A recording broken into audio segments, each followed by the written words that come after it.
Hey friends, welcome to Try This at Home here at my house. I'm Miss Christine from the Hoover Public Library, and we are going to do a liquid density experiment today. Now, we're going to talk about density and what that means, but first I want to tell you about the materials that I used for this experiment. Hopefully you can recreate this at your house. If you don't have everything that I have, it's totally okay. You can use what you got, okay? So I used dish soap, canola oil, rubbing alcohol, honey, water, and corn syrup. Now you may notice that my liquids are all different colors. You would think that I used food coloring. However, since this is called Try This at Home and you're trying to use what you've got at home, I'll tell you a secret. I don't have food coloring at my house. So what we did was we used magic markers. What I did was we colored the inside of these jars with a magic marker and then mixed the liquid into the jar to create a fun color. So that being said, I want you to make sure that you just use what you have at home. Don't worry about it if you don't have the same stuff that I do. We're going to talk about the experiment and how you can do it yourself at home, okay? So density is a word that is used to describe how close together the particles that make something up are to each other, okay? So you know that a brick is really, really heavy, right? Is a marshmallow really, really heavy?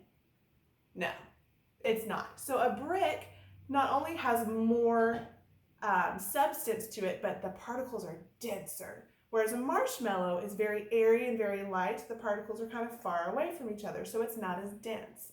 Well, different liquids have different densities. So this experiment is going to kind of show you how those different densities translate into liquids stacking up on top of each other and why they don't mix, okay? So what I did is I put approximately 4 ounces of liquid in each of these little yogurt jars. And we use these yogurt jars so you guys could see them all. If you really want to get into the science of this, you could even weigh all of these if you have a kitchen scale. I've got this cool kitchen scale here, and I know you can't really see it, but if I were to put the honey in this jar on my kitchen scale, it weighs about 11 ounces, okay?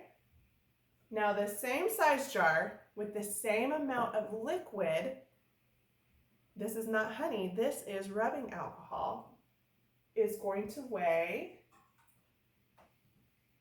about 8 ounces. So it's the same amount of liquid in the same size jar, but this one is way heavier than this one because the density is different. So I'm going to tell you what I've got here. We've got the honey in this jar. We have the corn syrup in this jar, and we dyed it blue with the marker. We have the dish soap in this jar.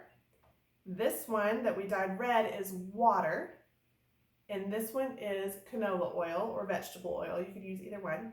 And then this one is the rubbing alcohol that we dyed purple with a purple marker. So the way that we measured all these liquids is I just used a liquid measuring cup and just filled it up to about 4 ounces or half a cup. You can do whatever measurement you have. You want to make sure that you're going to fit it into the container, okay? So this glass jar is what I'm going to use to stack everything up. You could use an empty water bottle. You could use a smaller glass jar. If you have a clear vase for flowers, you could put it in that. You could even just stack liquids up in one of these measuring cups, okay? So again, you're just going to use what you've got at home to try and recreate this. If you have honey and dish soap and water, you can do it as simply as that. If you have all of these, awesome, you can use all of these. If you have different kinds of oil, if you want to see if maybe sesame oil is lighter or less dense or more dense than vegetable oil, you could try that out too. So the whole point is to just use what you've got at home. So what I know is that honey is the most dense liquid that I have. And again, I'll give you some instructions in the comments of this video. So I'm going to start with the honey, and we're going to pour this in And with these heavier liquids, you just want to pour it straight down into the bottom of your container. I'm going to get as much of this honey out as I can, but you guys know honey gets pretty sticky. I'm just going to try and get it not on the sides of my jar.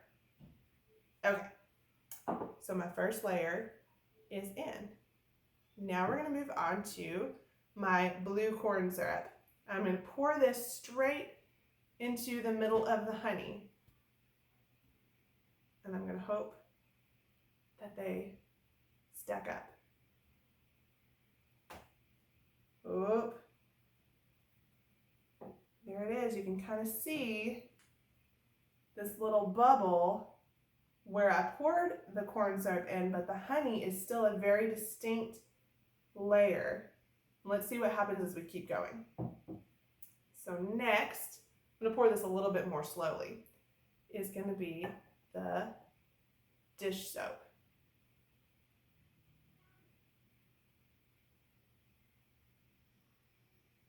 I'm pouring this really slowly so that my layers can still separate from each other. I think if you pour it really fast, then it might make the layers mix. Or at least start to mix, and we want to keep them separate, huh? And at this point, if you're watching along at home, feel free to sing the Jeopardy theme song. I'm just going to take my own time here.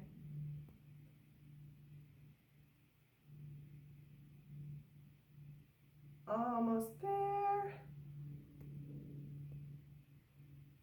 Okay. So, we've got honey, corn syrup, and the dish soap. Can you guys see those layers? I can see them. It's pretty cool. All right, so those were my 3 most dense liquids. Now I know that here I've got water, vegetable oil, and the rubbing alcohol, and these are a lot less dense. So the experiment that I first saw that told me how to do this said that when you get to the lighter, the less dense liquids, it's best to not pour them straight in the middle like we did with these more dense ones. We want to kind of pour it to the side. So what I'm going to use is I have several little funnels, and I'm going to position this funnel so that the tip is down here kind of against the side of my jar. And then I'm going to very slowly, I'm probably going to make a mess, but it's okay, I can clean it up. I'm going to very slowly pour my water so that it's hitting the side of the jar and that it will stack on top of the dish soap.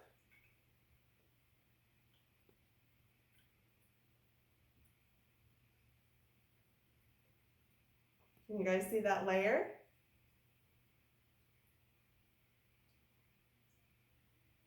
All right, we're almost there.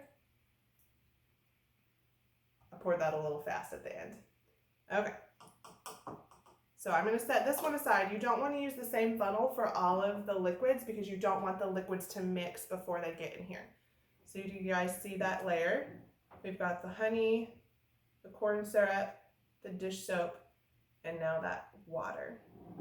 So next, I'm going to use another funnel, and we're going to try the vegetable oil.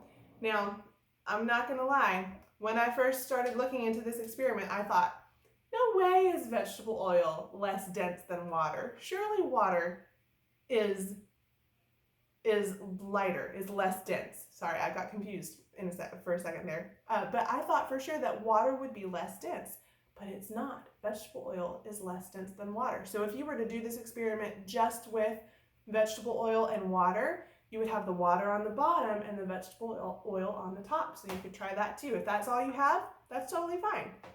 All right, let's try this same thing. So we're gonna put the tip of the funnel against the side of the jar. We're gonna slowly pour. Ooh, I may be pouring too fast.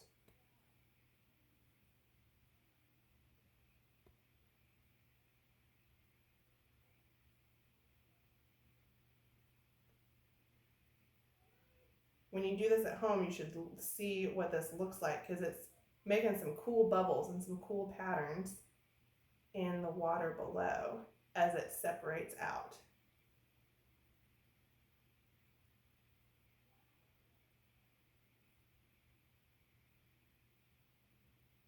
Almost there. I'm just trying to be real slow so I don't mess up my experiment. Sometimes with science, you got to be real careful and real deliberate. And that's hard for me because sometimes I just want to get it done. But we're going to do this correctly so that it works.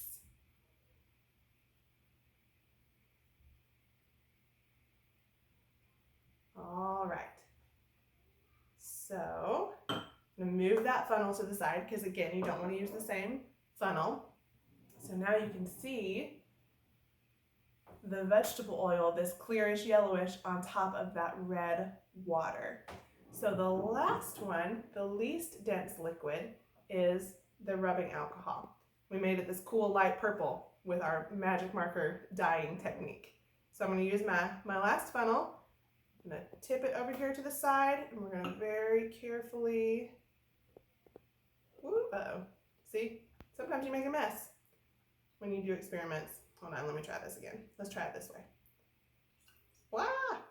And then I went too fast, but it's still separating out.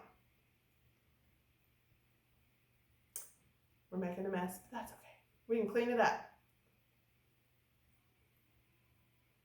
I might not do as much alcohol. Hold on. Let's see here.